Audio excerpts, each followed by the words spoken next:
Hmm? Ah! Oh. Let's change it up.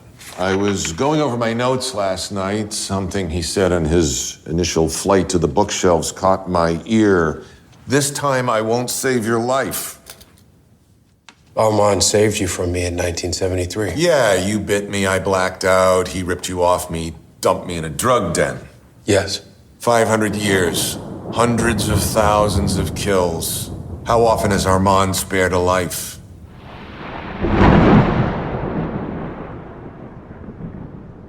Hey listeners, welcome to the show. I'm Danny.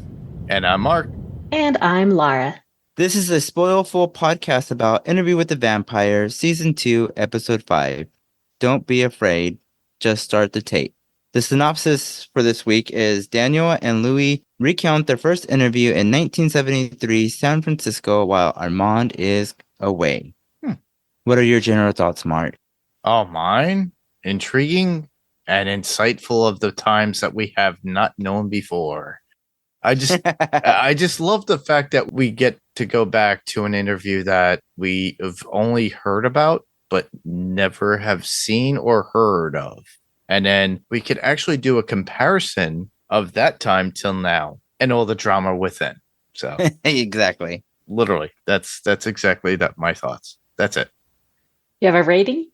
I this is one of my favorites, and you actually brought it up, and I hadn't even watched the episode when you actually suggested it. So I was like, it's probably going to be about an 8.2, but I have to jump this up to a 9.2 on overall, 9.2 stakes to the heart.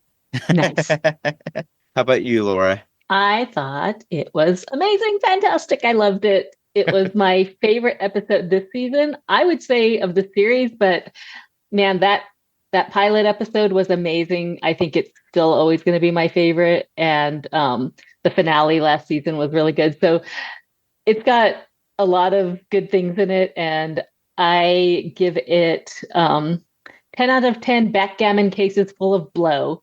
How's that? Wow. I like that rating. What do you like, Chinese or what was the other one? He had a variety of different versions of backgammon. What was that? Opium versus cocaine? Yeah, I think so. Heroin or cocaine? What's your flavor tonight? Oh, I did the cocaine, that's for sure. Yes, you did. Oh, I hate to disappoint, but I was not into this episode. I feel like there was a lot of emotions that I had because of Armand, and like it stirred a lot of things, and I did like the episode, but I'm giving this one my lowest rating thus far, being 6 stakes to the heart. Oh, Okay. well, we could play good cop, bad cop, Danny. Who's the good cop and who's the bad? I don't know. There was just a lot of emotion with everything, and I'm just like, I like that we got to see stuff that these flashbacks and we get a better understanding of it. But yeah, in general, I don't know if I like this episode. Maybe I'll change my mind by the end of our recording, but for now, 6 stakes to the heart. I like that we finally get to see Armand's dark side because it was lurking under there. I just knew it. I just knew it was under there. Well, I think it has to do with all the toxicity within a relationship. And that's literally why you feel that way. And I understand it completely. I would have been like, oh, but I understood where they were coming from both points of view.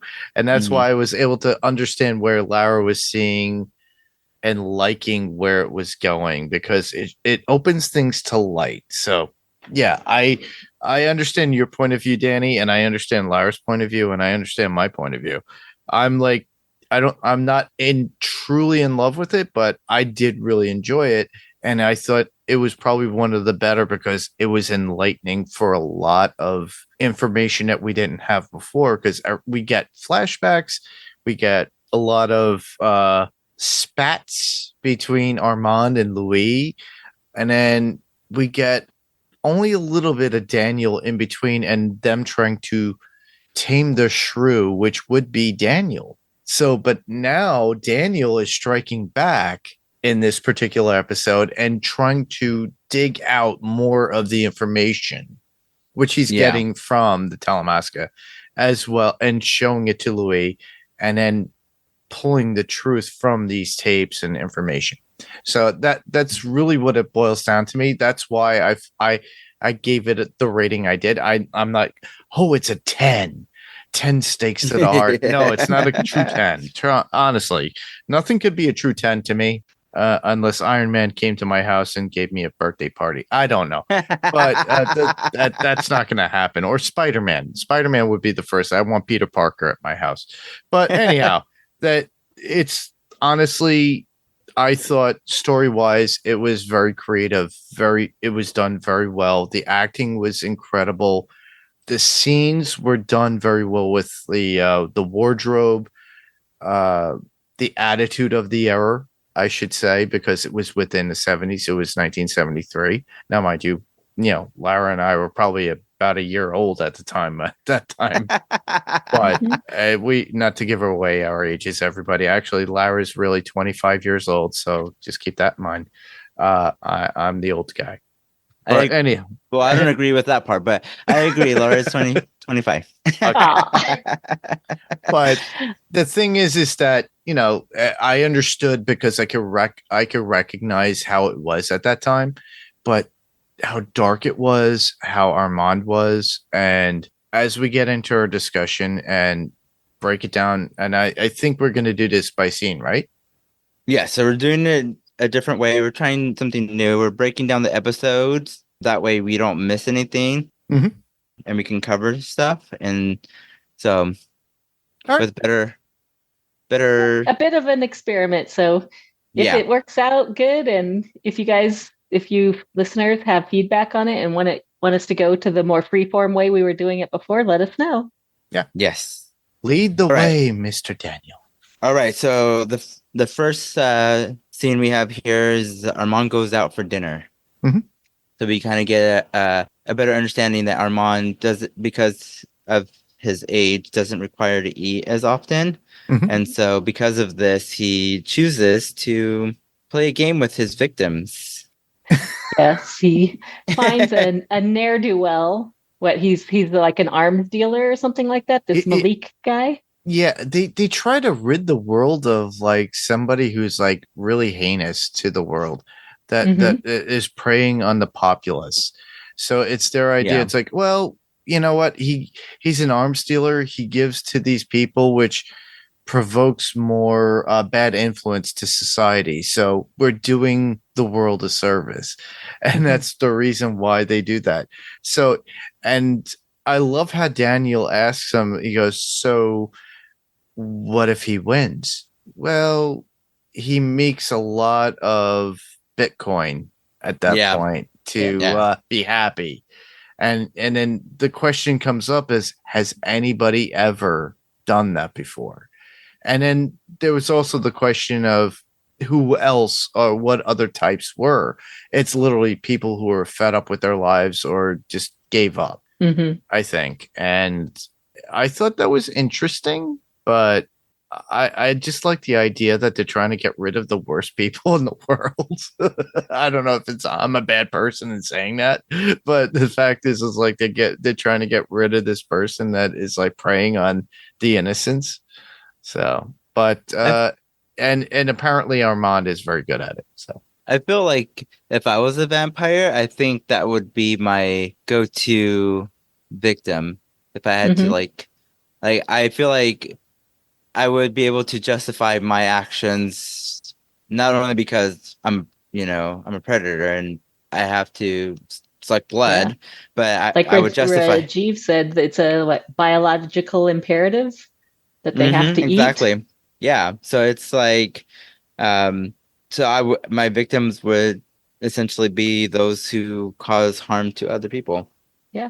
I don't know. And I think Louis and Louis proposed this to Lestat in season 1. He's like, why don't we just find, criminals and people who deserve it and attack them? But, Lestat was saying, what are we going to do? Just listen to their thoughts all day till the one point where they decide they're going to steal their mother's money or, attack the woman on the street. Like, what are you going to do? Just sit around listening all the time for someone who has a bad thought in their head. So I think maybe Armand has boiled it down to an art. He probably researches a lot of his victims and finds out who he wants to play with that night.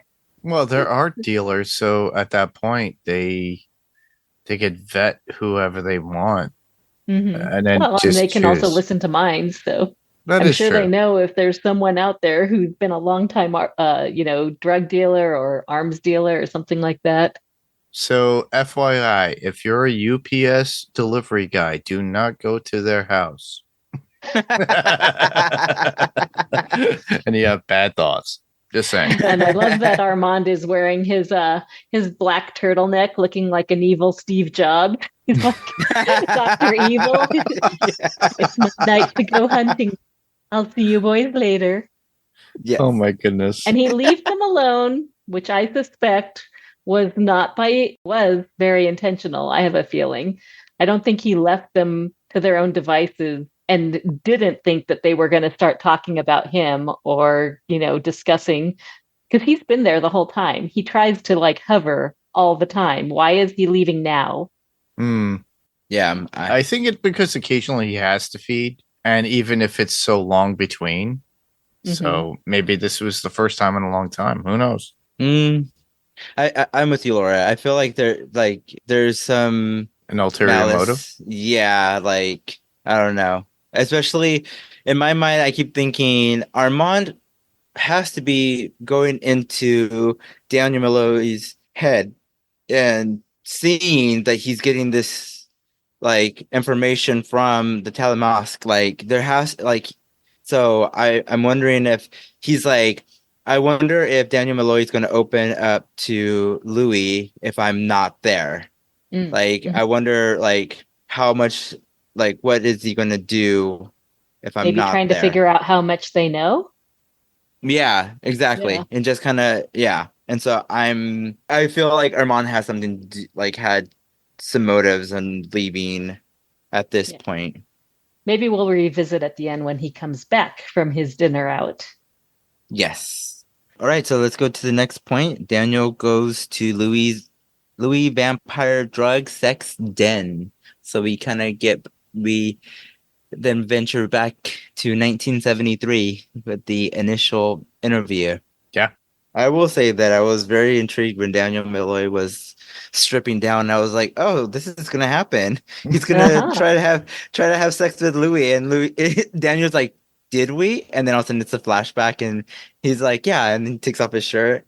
I was like, "Oh."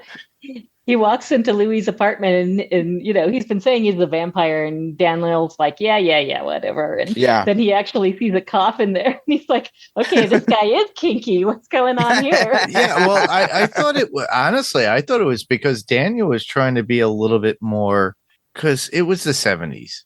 Now, mind you, generally it was okay, general consensual heterosexual fornication out in public, blah, blah, blah, blah, blah. Kind of the boring life. Heterosexuality is boring, honestly. But no comment. Mark, you're not reading the right books. I'm sorry. Yeah, I know, right? But I'm just saying. You know what? There's all kinds of fun books out there. Yeah, wow. Regardless. So he's probably like, hey, I want to explore. This guy's cute. So, and then he probably went there and he goes, oh, he's saying he's a vampire. Ha ha ha.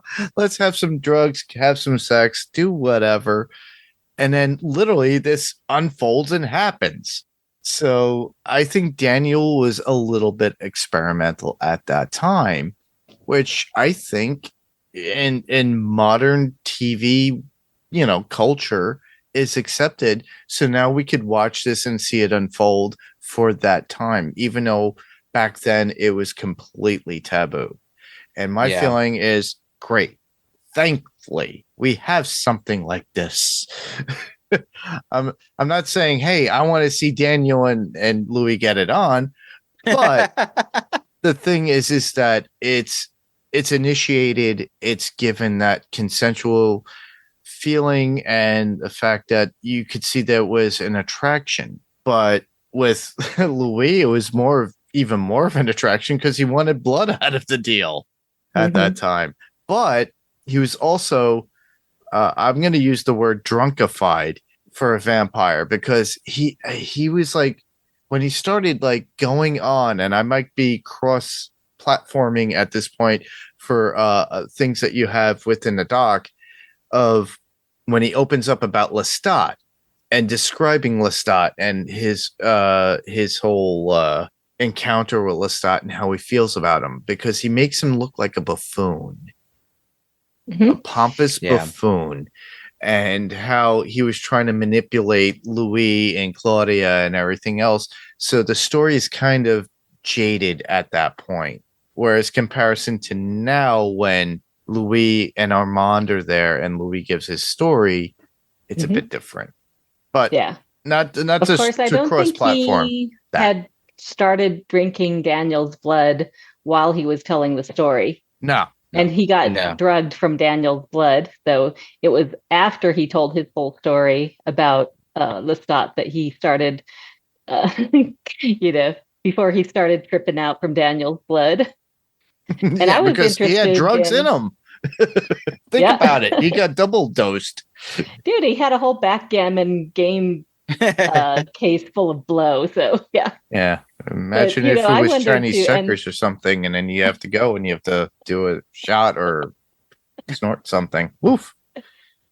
Well, yeah, I won't say anything because I think Daniel comes up as a character in later books, but the first books that they're covering don't cover this much about him. But I was wondering if Daniel is either closeted gay, or he is just Robert Downey Jr. in Less Than Zero, which is probably earlier than your time, Danny. But oh my goodness, he'll do whatever for the drugs. If he's got to get down on his knees, like he says to Armand for the drugs, he'll do that. Yeah. That is also something that we should also recommend to the listeners. If you have not watched Less Than Zero, please do so.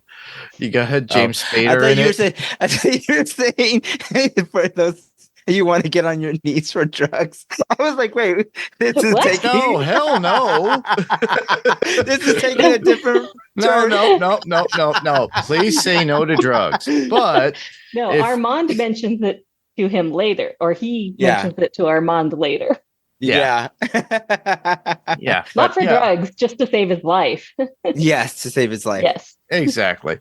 But yeah, I would highly recommend Less Than Zero too, for anybody who's into the 80s or who haven't even watched that film. You got James Spader, you got Robert Downey Jr., you got Jamie Gertz. There's a whole... James Spader wasn't in Less Than Zero. Andrew McCarthy. Andrew McCarthy was in it, but so was Spader? I don't think he was in it. It's been a while since I've seen it, but I don't think he was. He played Ultron. He did the voice of Ultron, wasn't it? I'm talking about Less Than Zero. Yeah. I'm IMDBing this. IMDb it. James Spader, who played the voice of Ultron, was in that. And he was in Pretty in Pink. Pretty in Pink, my favorite movie. Well, it's not my favorite movie of all time, but it's up there. I'm searching for Spader. Yeah, search for Spader. You're right. He was in He was in Less Than Zero. See, Hats off, Mark. Well, I'm not a huge John Hughes fan or that thing, but I knew that movie mainly for the fact that RDJ. He in his biography actually talks about that movie. But regardless, we're kind of digressing. Yes, there was a lot of drugs in this episode. Let's move on. Check that movie out when you can, everybody. Yes. Where are we going next? Did you have something to say? Well, I was just gonna say then we also get Daniel Malloy asking for the gift, and that's what triggers. Yes, that's what triggers Louis to get very upset, and because Daniel's like, just give me the gift, like you don't understand, and Louis like, you don't want this, and he's like, maybe I do, you don't understand, I'll be your Claudia, I'll be your Lestat. Yes, and he used every trigger word that would ever affect him to get him to Yeah. do it. Yeah. Yeah. And I was And that- going to say that I forgot to mention, I have a feeling that's why Louis liked Daniel so much, because he's so much like Lestat.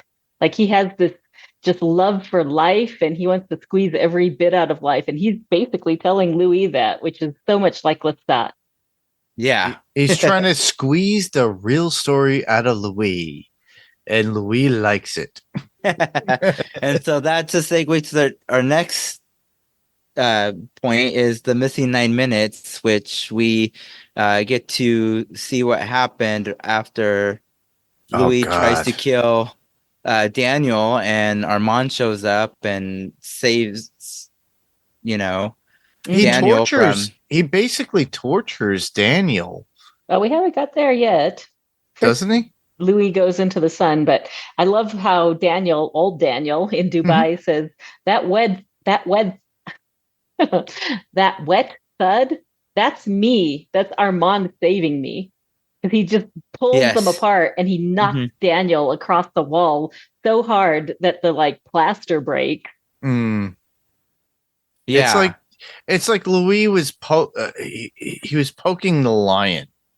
Mm-hmm. You ever poke? It's like you would see them poking and Armand being the lion, and then he just rages out at him. Well, this was, I thought, the meat of the episode, because this was like bitch session of the century. They go at each other like emotional claws and fangs at each other. And there's no divorce attorney between them. No. Because Yeah, that's I felt how like- it felt. It felt like divorce court at that point. They're just God. opening Well, up. I have been married for now 29 years, and I will tell you, like in any long-term relationship, you are going to have, this is why I love this episode so much, because it was so real here. Like, this is the kind of confrontation you'll have with your spouse or your partner in Yes. any long-term relationship. You will just go at each other with like the meanest, most cutting things you could say to each other. And Yes. that's what Armand and Louis are doing here. They're just saying the harshest things to each other. And, Armand is this sad, lonely housewife. He's telling Louis, I was picking lint off the sofa. And you're here like with these boys. And, Louis tells Daniel he's had, like 5 guys over to his apartment. And it's not 5 guys, we find out. It's way more than that. Yeah. He does them and then he drains them. So like Armand has just been fed up to his limit. Yes. Let's see here. What do you guys think of it? I Of the just fight? the fight was very intense, especially what Armand does with Lestat, but that's for a next point. But that just everything that the bickering back and forth is just wow, triggering. And then Yeah. but I do want to say that I'm kind of glad that we get to see these flashbacks. I didn't know that they were flashbacks. I thought these were things that Armand was planting into Daniel's mind, but we come to find out that Armand's, getting into Daniel's head and telling him all these things about his past, trying to figure out why is Louis so into. Oh wait, maybe I'm skipping ahead. Am I skipping ahead?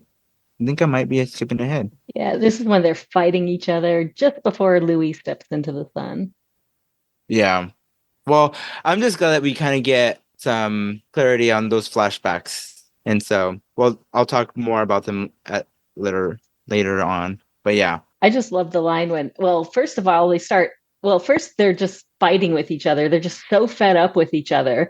And Louis has almost turned from protagonist in season 1 and the first half of this season into antagonist now. It's like he's turned into Lestat, where he's the aggressor and Louis or Armand is the pacifist who's just at home trying to take care of Louis all the time, just constantly trying to make Louis happy, and Louis is just not happy with him. And he says these words, and I think this is why I love this episode so much, is the dialogue and the writing and the acting were so phenomenal. Like they put it all out on the table. And Louis says to Armand, "You're boring. You're so boring, colorless, flavorless." He's like, he tells Armand it's suffocation by the world's softest, beigest pillow. And those two actors performed so well in that scene. Like, Oh you yeah, could I have just the see quote, Armand just trying to repress his rage and anger. but he Like, takes he's it so out on powerful, he somebody could blow up else. that entire building, and he's Yeah. just trying to hold it in so much. Yeah, I I think have the the quote. armchair psychotherapy you could do on these three actors in this whole scene is amazing. It is amazing. Oh, yeah. Yeah, Yeah. I thought that whole 9 minutes of getting that whole thing out, it reminded me of something that I actually went through with, because after a breakup, yes, I had a breakup. Yeah, well, it was months ago, honestly, but we got back together after like almost 10 years, and I realized, okay, you have not changed.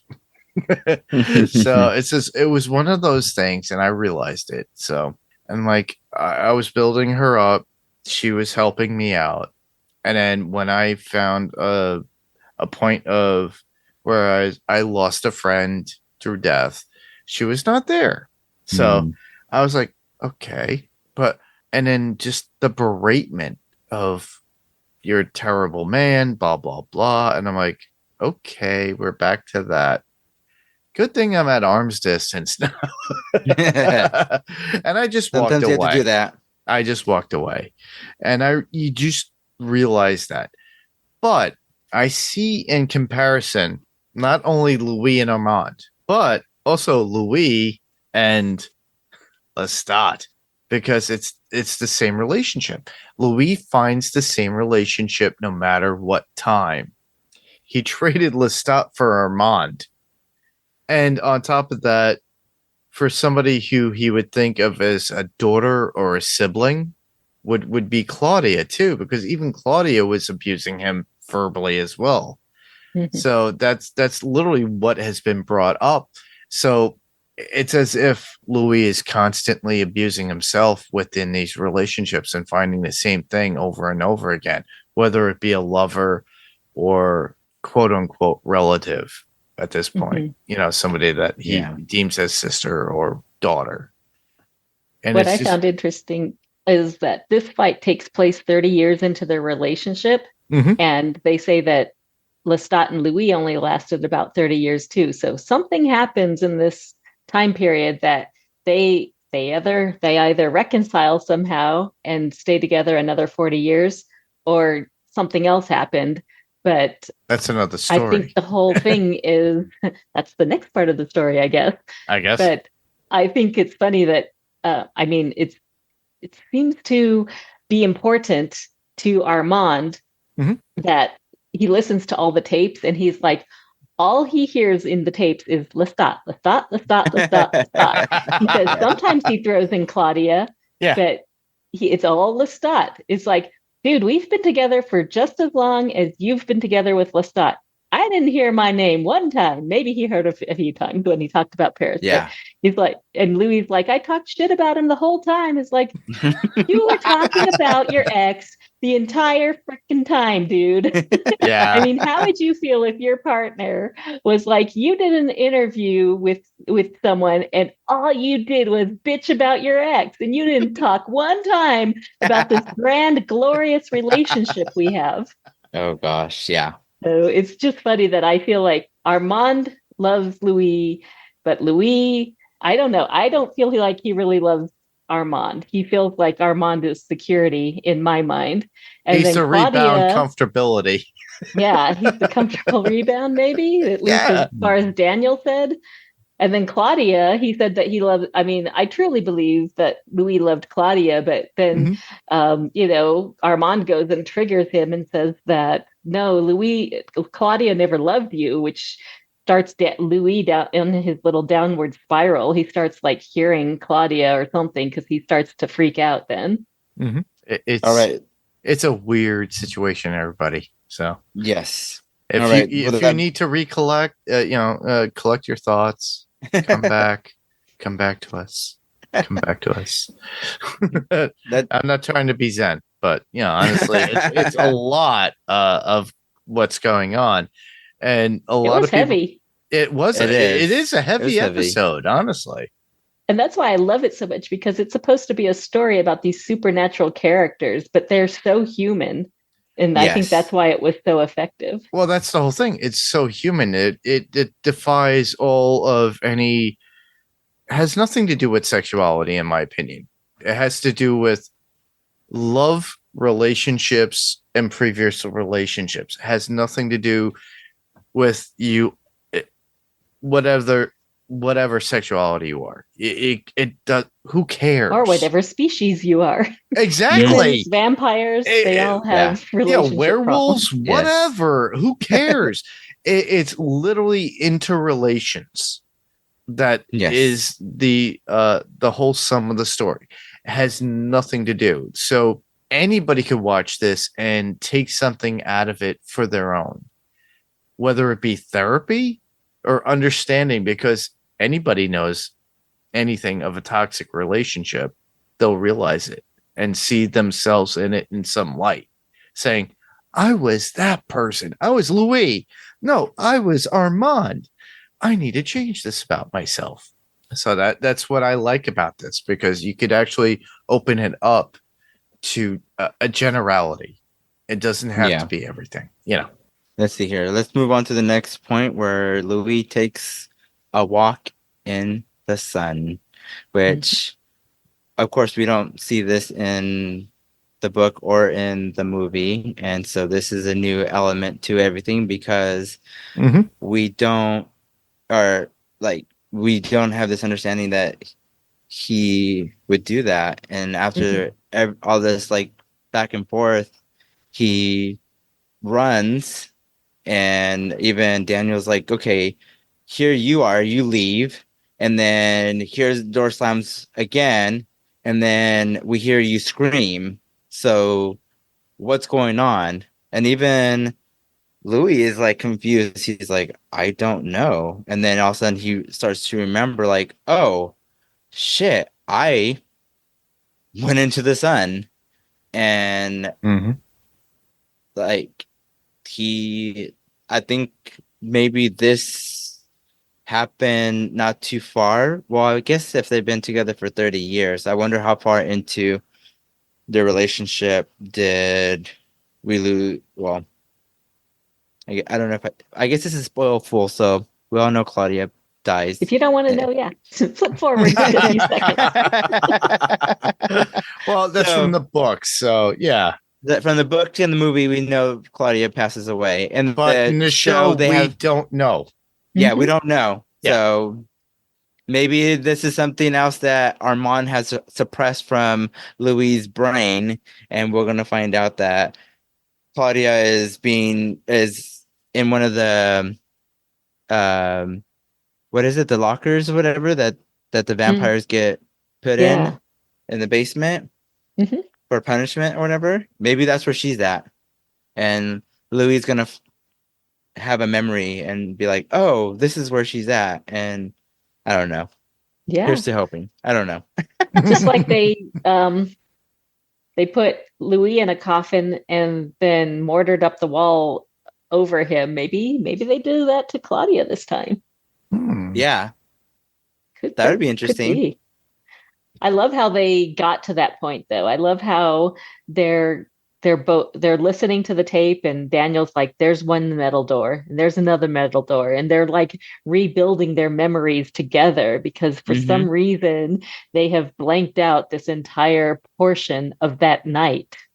And maybe oh, sorry, go ahead. Oh no, just for a technical point, I love how they did the burning up of Louis as he steps into the sun. He just immediately starts to turn to ash. Yes. It starts to crisp a little bit and dust off a little bit, but then he's taken back. But yeah, it's something out of all right. You listeners probably don't watch still saying a Buffyverse, but they do the same thing. They start to chip away and dust away, flake. In this case, they're burning away, kind of similar to the movie of Near Dark back in the early 80s, where they get gooey and kind of crispy and burn away. Or John Carpenter's Vampires. It's very similar to that. But they do feel it, and it's a physical effect on them. They do feel pain at that point, and it takes a while for them to actually regenerate that skin and to grow. So then, then you have Armand playing the night nurse at a certain point. Well, and he got pretty badly burnt, so I wonder if they'll tell us how long it took him to recover, because after his fight with Lestat, it took him almost 3 years to recover from that. Yes. Yeah. And I'm wondering if the Telemosk is trying to get more information, because they have like just clips of this and then just those photographs that they share with. So I'm wondering if they're using this to kind of get more information from Louis and like what happened and what's going on there. Yeah. That's a good question. Maybe what do you think that they're tapping into Daniel's computer to get the recordings? Oh, easily. And just utilize that to pull information as a Watcher's Council and say, oh, okay, well, maybe we get more about these other vampires that are out there. Get them, get the missing pieces. Yeah. I'm like, Vampire Council. Before we move on to the next topic, I do want to, at the end of the episode, we do get a little disclaimer, and I want to share it with everybody because, as we know, Louis walked into the sun, therefore trying to off himself.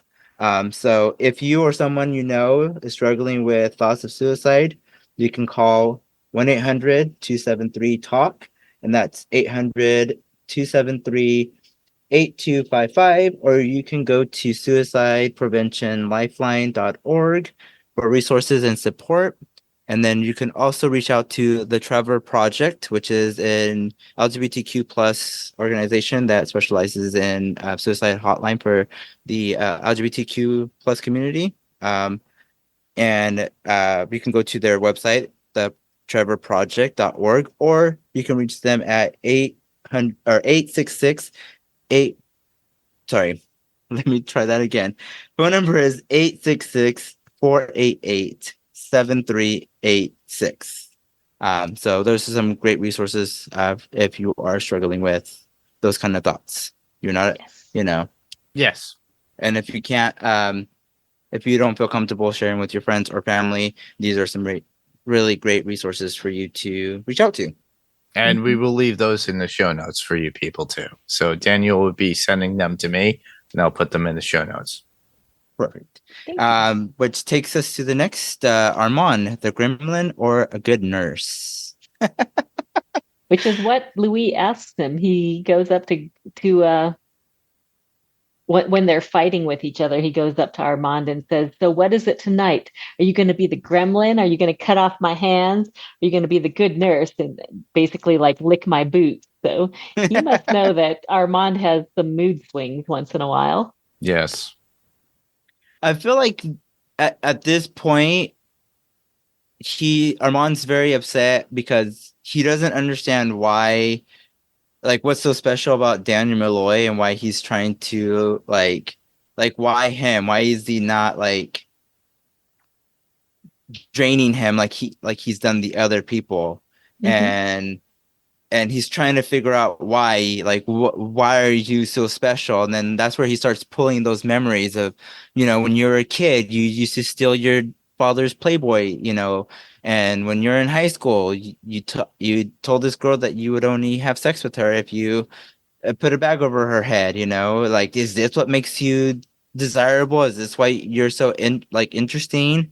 And I think that's why, like, when we first see Armand start to torture Daniel, that like made me feel some kind of way because all of a sudden you just see Armand talking to Louis, and then in the background you just see Daniel's body just start to levitate, and then he starts to like throw him around, and I'm just like, oh, this is so weird. Yeah, I felt that's the scene where it turned into a horror show, which I love Yes. because I am a big fan of horror, big fan of vampires. And that scene where we have the icon, I mean, they've done it in so many movies. I know like Mama or a lot of like Japanese or Asian horror movies will have the person in the foreground in focus and in the background in that's slightly out of focus, you'll see someone just levitating. In fact, we see it in season 1 with Armand levitating in the background. But that was such a awesome horror movie trope, and I absolutely loved it because he's like the boy, the fascinating boy. Oh, he's fine. He's just fine. We're fine. Everything is fine. And he's just slamming Daniel over and over onto the floor. And it's so I was like, disturbing because you hear it in the background of like, Yeah. and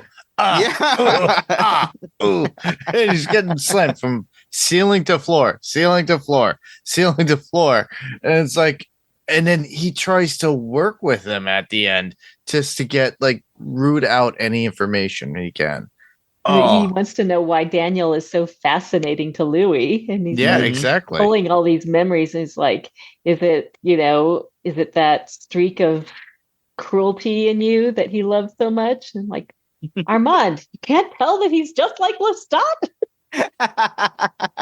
And maybe that triggers him, and that's why he's like kind of like, why are you so different, you know?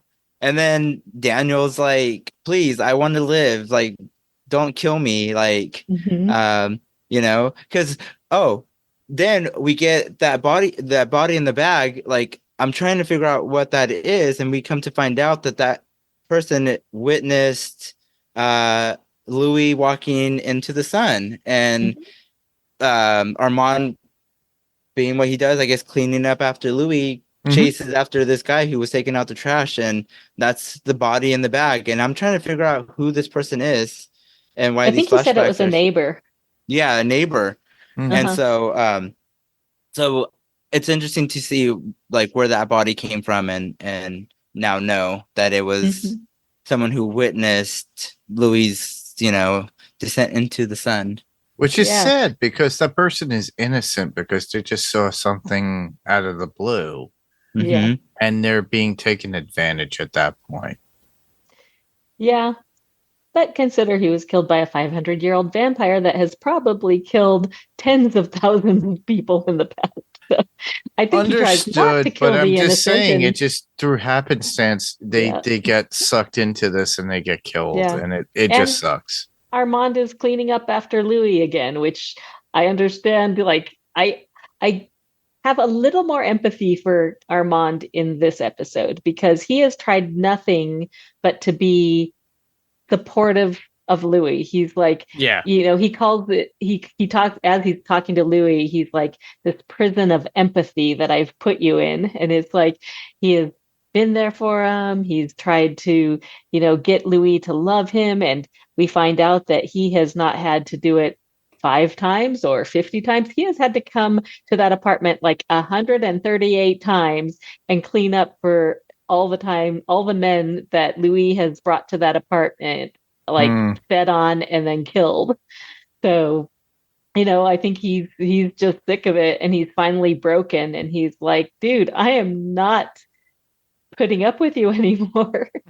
And he's finally let his little gremlin side out because his eyes look really demonic. And I would say the makeup that they did on Louis for his prosthetics and his burn makeup looked excellent. I mean, he looked like he was in a horror movie. Even the CG work was done very well. Yes. I to add on to that, maybe the whole 138 number is interesting too because it's 1973. Being a Misfits fan of the punk metal band Misfits, they had a song called 138, but that was THX 1138. but maybe they threw that in there as a joke. Who knows? But I digress. I felt like the filming of this particular scene was very like Stanley Kubrick too. Like Yeah, it we brought him up in the is. last episode, but the colors and the blurring in the darkness of the background. music, like it was just that one note, like ding. Yeah, ding, the piano. Yeah. ding. It was the piano that gives it away. The blurring in the background because you don't see what's happening behind Louis and Armand when Daniel's going flopping back up and down in the ceiling into the floor. Yeah, Yeah. it's very disturbing, but I'm glad that some cinematographers are actually taking that and using that and being creative with that too, because it does help out for the suspense, the feeling, and how we feel within the scene for the particular characters that we're looking at. So Yeah.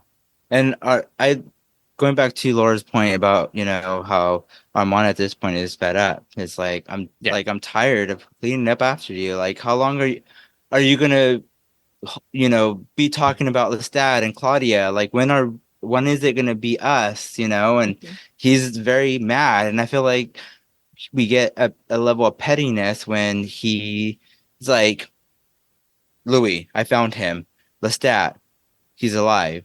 I went through, I went and he's like, Lestat, I'm here with Louis, who tried to hurt himself, and then just that last bit at the end where he Lestat's like, tell Louis I love him, and Armand just doesn't say it, and then you just hear Lestat's just that, I don't know, that pain in his voice of like, Armand, tell him I love him, and we I'm just and then all of a sudden the connection just disappears, and I'm just like, wow, Armand wants, he doesn't want to deliver that message, and I'm like, he wants Louis for himself. Yeah. Yeah. And I find it interesting because I love the actor who is playing Armand. I don't like Armand himself sometimes, but you can really, really empathize with him. You're like, he has been trying for 30 years now to get this man to love him, and he's just, it's not working for him, and he's so angry, and he even tries to reach out to his ex and give him a message, and I mean, if it was you, would you tell your current partner, oh, by the way, your ex says he loves you? I wouldn't. Well, the thing is that Armand really wanted to give Louis a sense of closure, so that way they could consummate and have their own relationship. They just can consummate and just omit Lestat completely, because both of them at that point were with Lestat at some point in their lives. So it's like, okay, he stated this, he stated that. Okay. And then it's kind of like Armand looking over his shoulder and hearing Lestat going, we'll tell him that I love him. And Armand just thinking in the back of his head going, fuck no. He's mine. And if you only watched this series and you'd never had any knowledge of the books or the movies, you might believe Armand is the nicest guy. Why is Louis being such an ass to him? And Armand is being selfish, is and what it all is. Of this. Why would he love Lestat? Lestat was an abusive jerk. But I think maybe from some of the stuff that we know of it, maybe we're bringing that into the show, or maybe the writers are even expecting us to bring some of that into the show. And I would say that I feel bad for Armand because of his very sad history of being a sex slave and then being sort of abused by his maker and then falling in love with Lestat and then Lestat ghosting him. And now Louis, when you peel back some of the layers of Armand, you see that he is not physically abusive like Lestat was, but he is very emotionally abusive. He has his very quiet ways of Manipulating. controlling and trying to control Louis. Yeah. And also like being a little bit passive aggressive in the way he manipulates him, I think. Mm-hmm. Yeah, I agree. So then we get to the last part where Louis and Daniel have a heart to heart, and they start to realize that, well, Daniel Malloy wrote in his, I guess, his memoir, this advice he got. And this is where I didn't understand, where he was saying something about he witnessed a vampire go into to the sun and burn up or whatever, and he's now realizing that it wasn't another vampire, but it was Louis who was talking to him. I'm a bit confused there. So what he says, he goes and grabs one of his memoirs, and he thought that it was I don't know, either a meth addict or someone who was in a drug den with him who told him these things. And he said, but the weird thing is, so what happened is the guy was dosing in front of him. He caught himself on fire because that's why he said he Richard Pryored in front of him. Yes. Back in the 70s, Richard Pryor, what was he smoking, Mark? Do you know? He was smoking something. Freebasing cocaine. Okay. And he lit himself on fire. And he had to run down Hollywood Boulevard at a certain point with his hair on fire. This was the 70s, Danny. Are you sorry you missed it? There's a whole documentary about it, everybody. Go watch it. It's on Netflix. Have fun. Uh-oh. So he thought the weird thing was, he said, the weird thing is when he said these things to me, he was all burnt up. So he realized it, he combined a memory of this drug addict he was talking to with Louis all burnt up and telling him these words. And he realized just now it was actually Louis who said those words to him.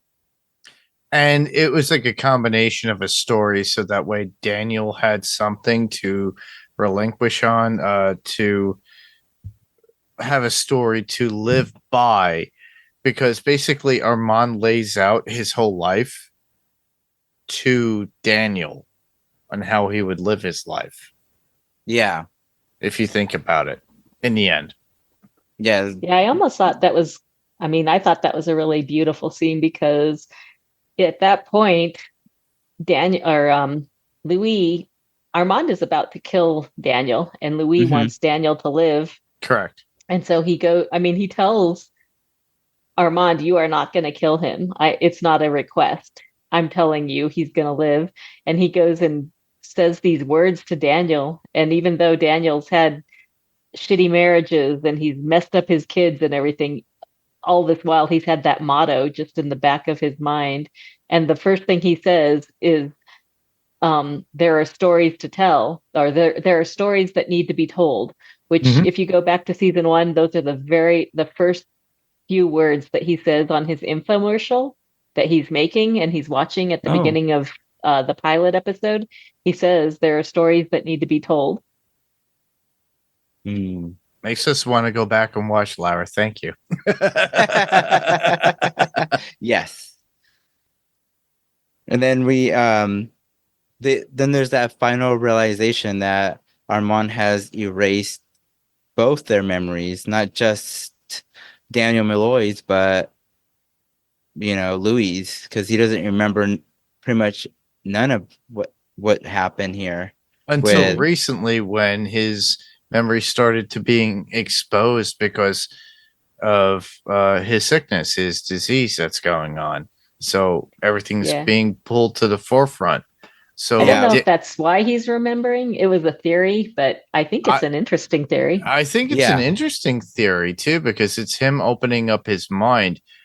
Whether or not it happens in the show that way, oh, well, maybe he's getting older and these Armand's holds are like not as blocks. strong. That mental blocks are not holding anymore. And he's able to unleash and go through that because he's reacquainting himself with Armand as well as Louis. So maybe that's a reason why. Or maybe it is this disease. Who knows? We will find out. And I think yeah, we'll discuss further. Yeah, I was thinking about that theory and I was thinking, yeah, there's times when in the interview when he's getting those flashbacks that Mhm. Armand is looking at him like he's very quizzically looking at him. Mhm. And I have a feeling like in those points I thought, is Armand implanting these memories or releasing some of these memories in his mind? But now I almost wonder it because of his Parkinson's and it being a neurodegenerative disease, like are those mental blocks that Armand put in there becoming like slowly disintegrating and Mhm. he's getting these little bits of memory back and Armand sitting there like realizing and reading Daniel's mind at the time he's like, oh, he's starting to remember stuff. Yeah. Mhm. What's going on? And maybe that's why he leaves because maybe he does want to find out how much Daniel remembers. Yeah, it's like Exactly. or maybe it's like Jerry Garcia and he and take like too much acid and too many drugs and it sits in his liver every once in a while. Honestly, this is a scientific fact. Some of that stuff would pop out because it's been sitting dormant in their in their kidneys and everything else and it just pops and then they trip out.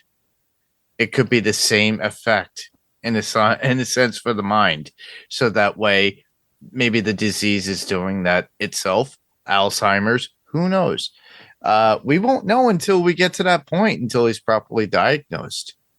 Mhm. We Yeah. never really got a true diagnose of his situation of Oh, he what's is going on. diagnosed with Parkinson's because he talks in the first season about his doctor in America. Yeah, Like he was checking in with him, and then they said something about getting his medication from his doctor in America.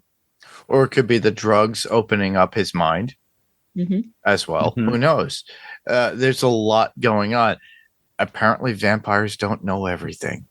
Everybody. So, yeah, we'll They find out don't? as as the vampire world turns. We'll find out. Yeah. I'm very interested because here we are, now that we know that these memories have been wiped, like what else is going to be let out? Because I'm going to assume that Lestat is at this point going to try to find Louis Mhm. because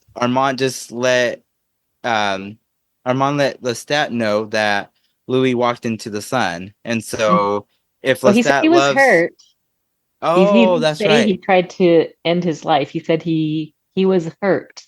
Yeah. He's And injured. then he said, yeah, then he said, what's the cause of this illness? That's right. Mhm. Okay.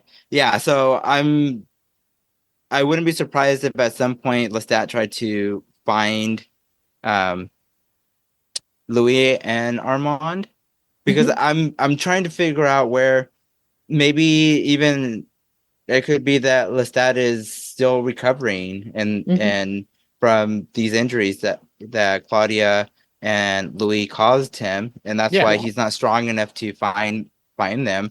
And I still am holding on to this theory that maybe at the end of this season, Lestat shows up and is like, "Here you are. I hear you're talking about me. Let me tell you my side of the story." You know? He'll look like he And was Stop on. then talking shit about me.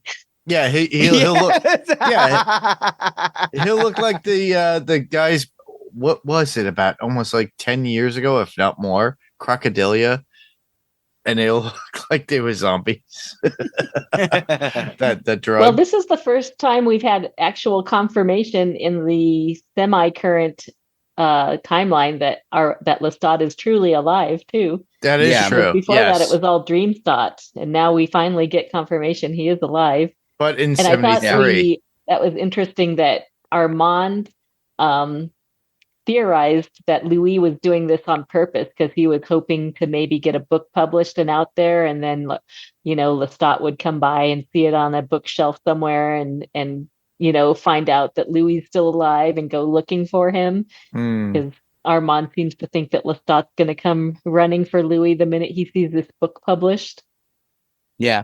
And that also triggered something else for me because I in my mind was, okay, is Louis' plan to write this book and then walk into the sun, and then and just be like putting this out there for the world to know that vampires exist, and then being like, well, I'm walking into the sun, so I'm not gonna have to deal with the consequences because I'm gonna be dead, Mhm.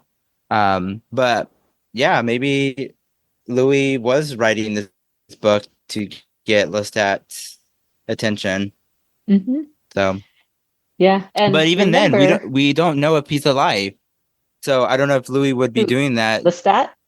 Yeah, because Yeah. at that point, our Louis doesn't know that Lestat's alive. So Mhm. that's why I'm like, how would Louis writing this book having like bring Lestat into the fold? Because I mean, up until this point, we all assume that Lestat's dead and no longer existing. I think Louis Um, was hoping he was alive because that was the reason he didn't mm, allow Claudia to burn his body, but instead sent him to the dump Yeah. where he knew there oh, were rats. Yeah, okay. but unfortunately, Louis doesn't Mm. pay attention to pop culture and listen to music. I don't think we've quite got there yet. We Maybe haven't we got will. there yet as well.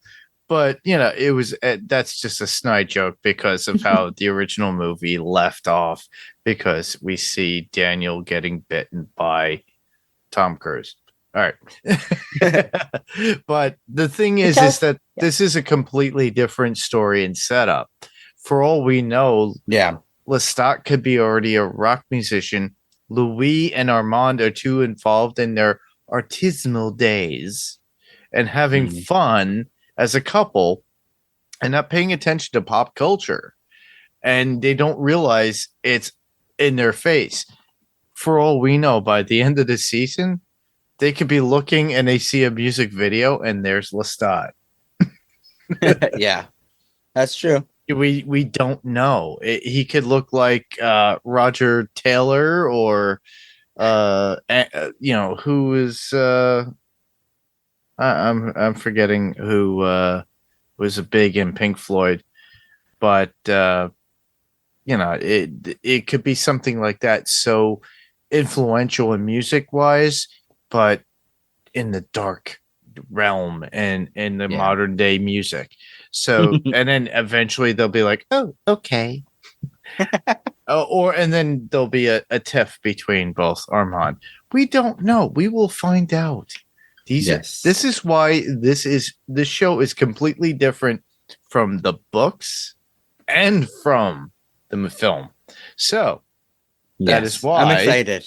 during our hiatus because after we finish season 2, everybody, we're gonna go into Queen of the Damned.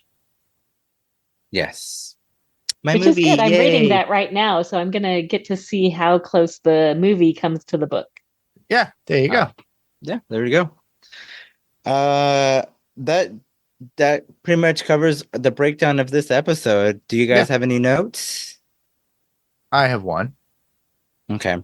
Which is very interesting. It's about Daniel, and I'm pretty sure you both have caught it when you were on the first watch, second watch, third watch. I only got to watch this twice. When Daniel goes, grab that, he screams it out, saying, and they look at it. It's like it's for his assistant to actually follow up. And something about passing the time with their eternal life together, Daniel using it as a reference for his assistant to Louis, and why not pass a month that way? An effortless eternal life, to quote it, by the way, ahead of us. Funny thing, trying to occupy one's time when one was ignorant of plotting around him. And Daniel just retorts, stating, the thing with syntax, the impersonal pronoun, one's time, one didn't become the third person, him, stops being I or me. They are circling something that they want to distance from. So it's both basically Armand and Louis, and he's combining them all into one story. So, Yeah. is the story of Louis during that time about him and Armand, or just him? And according to Daniel, that's why he's like, grab that. Mhm. Because he thinks, okay, Louis is combining the stories and putting it into one for both. Yeah, Daniel is a bit of a poker player here because he can tell he knows Louis' tell, or not even Louis. He can tell an interviewee's tell, like when they change the pronoun from me to one to use the impersonal pronoun, then they're trying to avoid something. Yeah. So he could tell like whatever point Louis was coming to is something he wants to avoid. Yeah, that is true. I just had one quick little point, and that was as they're speaking to each other in Dubai in the future, we get a shot of Louis' eyes, and he's processing some really hard memories there. And you see his eyes just rimmed red. And that's because in the book, and I think they show it, maybe there might be one time in the show too where they did it, but when they cry blood tears. And you could see like the blood tears starting to well up in Louis' eyes there. And I thought that was a really nice detail. It's like they didn't actually have the one blood tear coming down, but you could see it welling up in his eyes. Yes. So the only note that I have isn't really pertaining to the show itself, but we are celebrating the 30th anniversary of Interview with the Vampire, the movie. And my TikTok For You page has been filled with Kristen Dunst's interviews. An interesting fact, apparently Tom Cruise sends Kristen Dunst a coconut cake for her birthday every year. So, and she still gets them apparently, and it's a thing in her family. Whenever Tom's coconut cake gets delivered, they start shouting it and enjoy it. So, yeah, that's an interesting fact. Her and Jesse Plemons have a great time when they get their coconut cake. That's nice that he cares about and thinks of his co-workers or his co-stars, this far away from a certain project. Yeah, he has done that before with Dakota Fanning. He's also done that. Dakota Fanning has gotten some odd, basically, birthday gifts here and there. I think her first birthday gift from him was like an iPhone because she never had a phone. So he wound up buying her first iPhone. He wound up doing that coconut cake thing too. Of all people, Henry Cavill, the Witcher himself, Superman. And I think that's amazing. It's so cool. But it's nice that, I saw that Kirsten Dunst thing too as well online. And I thought it was funny as well. But it's so cool that they have something to look forward to every year just for that. Yeah. Any notes? Any more notes? No more notes. I don't have any quotes, so do you guys have quotes? I think I said some of mine during our review, but I did love these two quotes because they showed sort of the caring side and the cruel side of Armand as he's sitting there talking to Louis in the bed. He's like, "Will I be on suicide watch for the next 1,000 years?" He's like, "Yeah." I think it was Sam who made the suggestion that maybe Louis is doing these, or Armand is doing these things to keep Louis from doing rash things like he did walking out into the sun. So I guess we'll see if that's true. And then the other one is when he starts to go into beating, mentally destroying poor Daniel. He says, just the way they set it up was so intriguing because he's just walking and his demeanor is stone cold. And he says, the floor slants slightly to the north. The boy's blood flowed that way. We should fix that before we sell. And then he goes into his rant of the boy, the fascinating boy. He's just fine. Oh, he's fine. You're fine. This is fine. We're all fine. It's like, yep, that's the gremlin and the good nurse. Wow. Oh, yeah. I have nothing else. All right, then let's go ahead and move into the feedback. I know that you said that. Did you say Alma sent in a voicemail? Well, Sam had sent in a voicemail for episode 4, Okay, so So let's we go can ahead. play that now. Yeah, let's do that. And then I know Alma sent in something recently too, as well. Okay. But we'll go Sam first, then Alma, and then we'll go into any Facebook feedback. Okay. First off, this is Sam. Hi, Danny, Lara, and Mark. It's Sam, the other Sam. It's really not Sam Reed. That would be so cool, but clearly not him, and not the Sam, the vampiric playwright in the series, who had the iconic line this episode of he was picking up popcorn and used prophylactics from the audience. And just like side note, I definitely think that Henry Cavill could potentially have made a good Lestat. If you want to look for his charm and his charisma, The Man from Uncle is an older movie. He plays more of a suave James Bond type in the film, and you can see more of that on display. You guys are right, though. He hasn't had a chance to really be charismatic in his characters recently. So I can totally see that. I can totally see Julian Sands. Like, I mean, everybody you were bringing up, I was like, oh, I can see it. I think it's really great. And this show is just so phenomenal. I love that this show is not babying the audience at all. It's like, this is an adult show about vampires with adult issues, and we're going to go there. Not in an extreme Quentin Tarantino shock value way, but we're going to sprinkle it in. Like that really dark, broken story that we're getting about Daniel from Armand in his past that looks like either he's reading young Daniel's mind or implanting a memory. Either way, it sounds awful.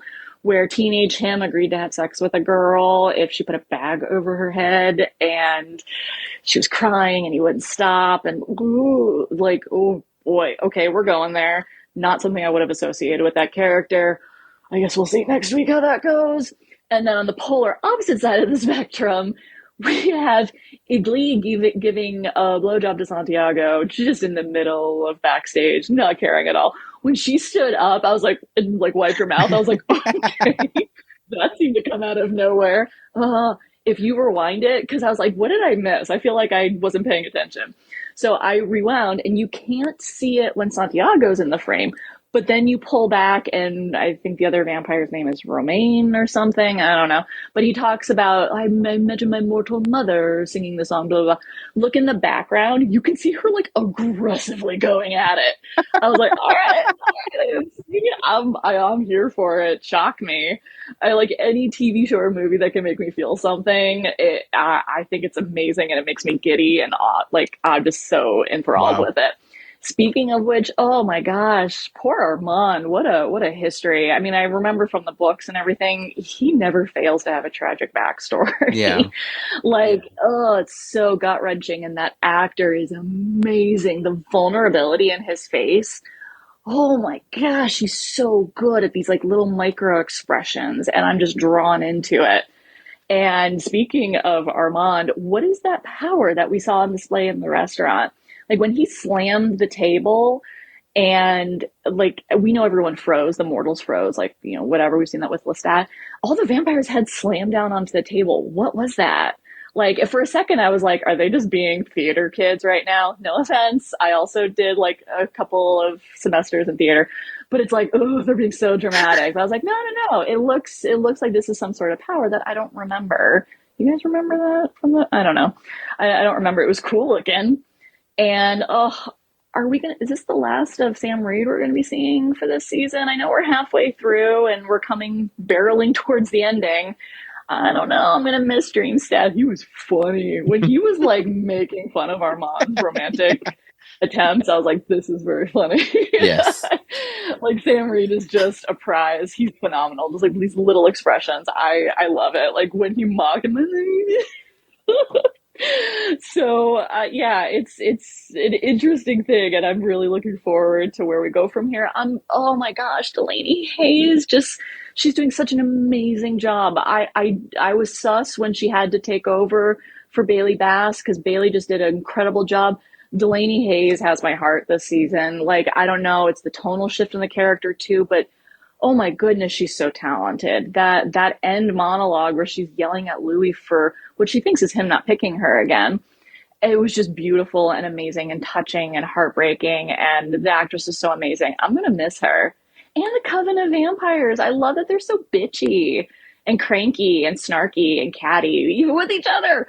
I love it. And I'm gonna miss them. I do hope it concludes this storyline at the end. I don't know if I want another season as much as I'm gonna miss them. I think it's really I'm gonna miss them. So, and I'm gonna miss Claudia. Oh my goodness. Did you get the Easter egg about Marius? Those of us who know the immortal universe. Armand said in his storytelling that they set fire to his maker, not that his maker died. Oh, I hope we see him in the future. So, what do you guys think the last 4 episodes are going to look like? Obviously, we're going to get Daniel's flashbacks. That's pretty interesting, and I like how the episode ended. Like it would if a vampire like brainwashed you, like things would just stop. You just wouldn't remember it. So I'm interested to see that. But what else do you think is going to happen towards the end? Thank Well, you, I mean- Sam. Thank yes, you, Sam. thank you. Well, I mean, we all know my thought process is I don't think we're going to see the last of Lestat. I think we will see him maybe in the last couple of episodes. So Yep. And I love Sam's like just fervor and enthusiasm for the show. It's so great hearing your theories and everything every week. And yeah, I caught that little dig at Marius. Yeah. Even though we don't get to Mhm. see the theater kids anymore, maybe we'll get to see some other fun vamps.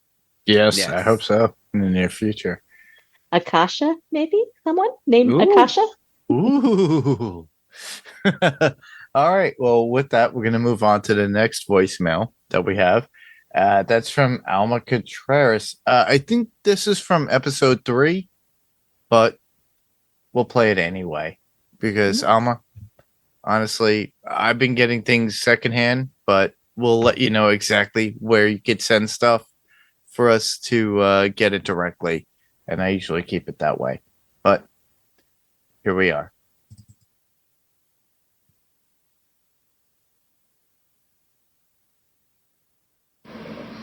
Hi, you guys. This is Alma Contreras. I'm leaving a little quick message on the Vamp Cast for episode 3. No pain. I just got done listening to it, and first of all, I just want to say it was wonderful seeing Lestat, even though it was Armand's version of Lestat. I just love Lestat is everything to me. I love him. I don't know what that says as far as what kind of men I like, but I just love him. I think he's just so charismatic. But yeah, Sam left a message that I totally it got me thinking. I was like, I hadn't thought about that when she said something about Armand brainwashing Louis. You know, it's been bothering me how Armand is towards Louis, and like I'm really not liking Armand. I mean, I love the actor that's playing him, but the character, he there's something sinister behind him, and Louis might be the love of his life, but I don't necessarily think Armand is the love of Louis's life. But that's just me. Something's gonna happen. I just know it. It's coming up. Anyways, you guys are doing a great job. I just want to let you guys know that. And I look forward to the next cast. Thanks for your good work, guys. Awesome. Thank you, Alma. Thank you, Alma. Alma. That was great. Yes. All right. I'm glad to hear how she's liking the show. Yes. We have regular feedback through Facebook, and that's about it. But do you want to read that, Lara? Sure.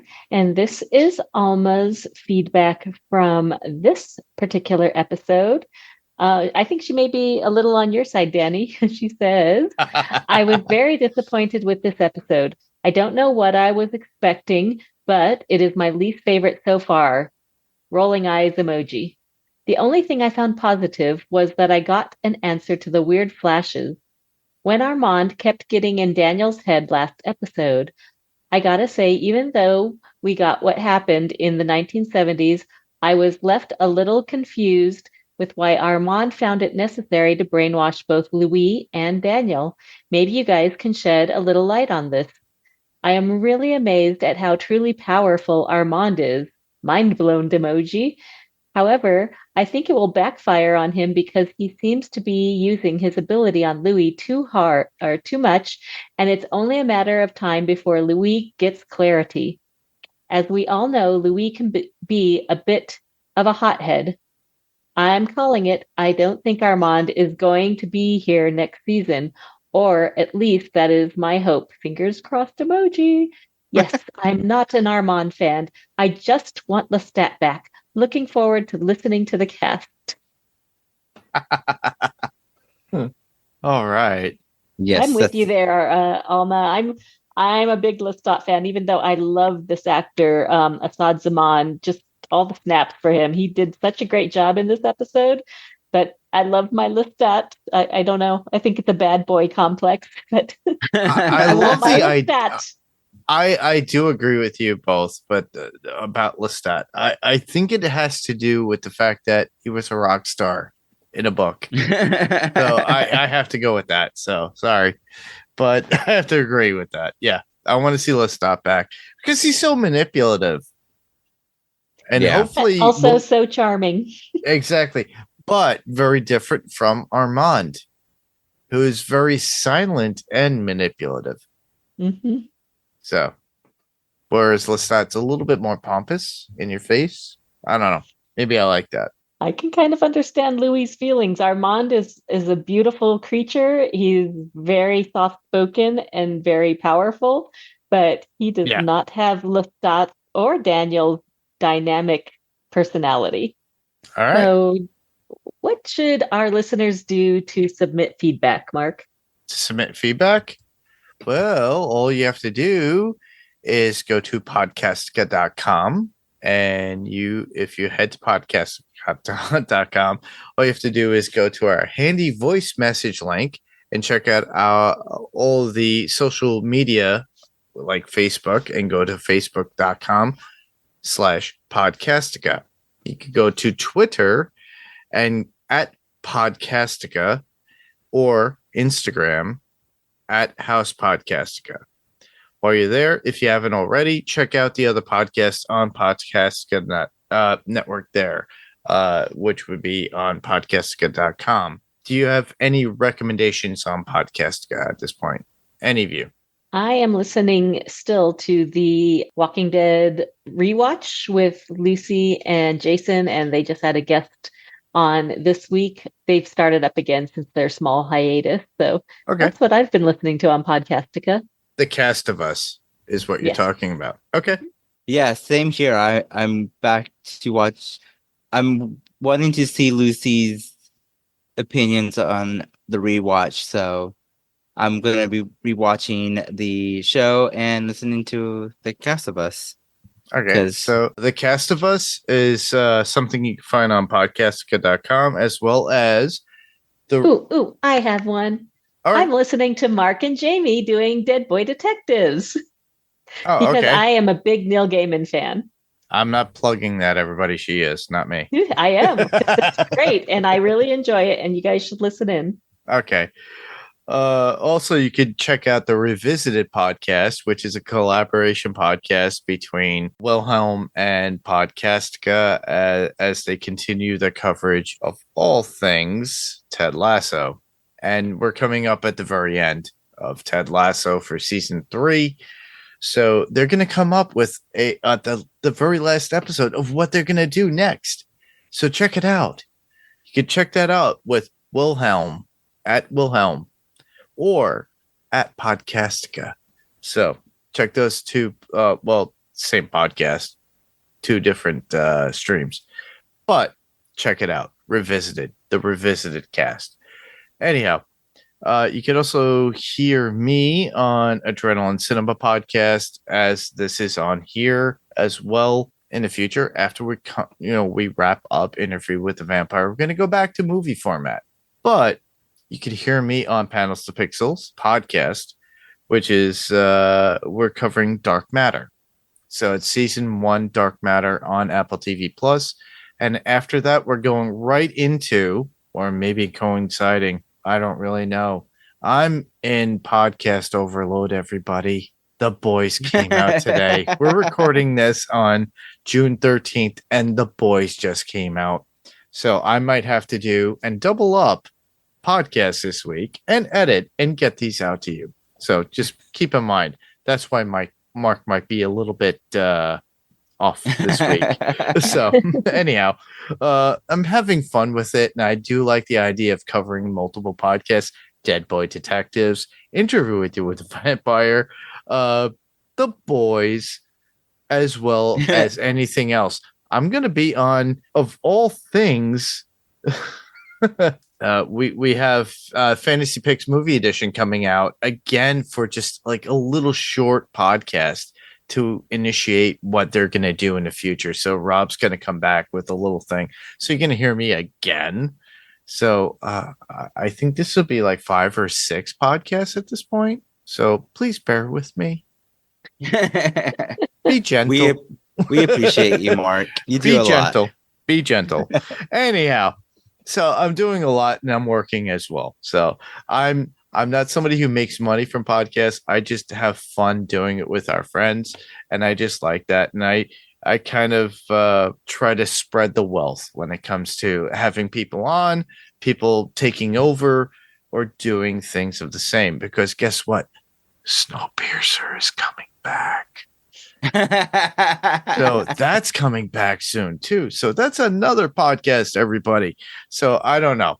I'm going to be spread very thin. So good thing I don't have a relationship at this point. So I'm actually watching one on Interview with the Vampire. All right, cool. All right. So you can hear us in all those formats and highly recommend those things as well as Alex Bailish's Daddy-Daughter Book Talk. And check that out. I suggest everybody check that out too. So other than that, that's all we have to suggest as far as podcasts. To submit any feedback, if you can't get it through podcastica.com, you can always send it through Adrenaline Cinema. So all you have to go to it, or send an email at adrenalincinemapodcast@gmail.com. That's all you have to do. All you have to remember is adrenalincinemapodcast@gmail.com. And just write out a regular texted email or record yourself and just send it as an attachment. It's been done before. We get it and we play it. So if I haven't received anything, please send it and I'll have it and I'll save it and I'll play it or read it. Or you could go to facebook.com/Adrenaline Cinema Podcast, and then you'll see our promotion there. Because Lara has been on top of it when I lose track, and then I'm on top of it when Lara hasn't done it yet. So we're kind of compensating everybody. So we're having fun with this. Just to get those posts up there on Friday, and we generally record on Tuesday, Wednesday, Thursday. It just depends. But if you can get it a little bit after you watch the show, then we will get that from you. We're having, it's very hard to really coordinate, and I have to record. So I'm thankful that Lara and Danni are very helpful in the sense of like, hey, we'll narrow it down to Wednesday or Thursday or possibly Tuesday whenever we can. Yeah. But in the event that we narrow it down to the specifics, we will definitely do so. Keep in mind, Panels to Pixels podcast will always be recording on Friday. So if you choose to send any feedback, always just send it in on a Friday. Even if we don't promote it, everybody. That's all you have to do. Send it. Anyhow, you let guys us know if you liked this setup, if you liked the way we covered it scene by scene, or if that just recounts the entire show for you and it's boring. Exactly. If you like the way that Lara had set up the doc of how we actually formulated it based upon scene per scene or specifics, give us your input. If you like casual talk, let us know. Then we'll just accommodate accordingly. If you want to be on the show, just let us know.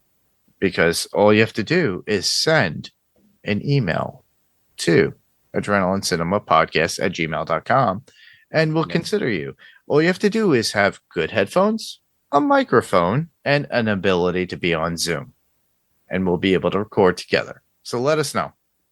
We would love to hear your voice as well, just like in feedback or just being on the show itself.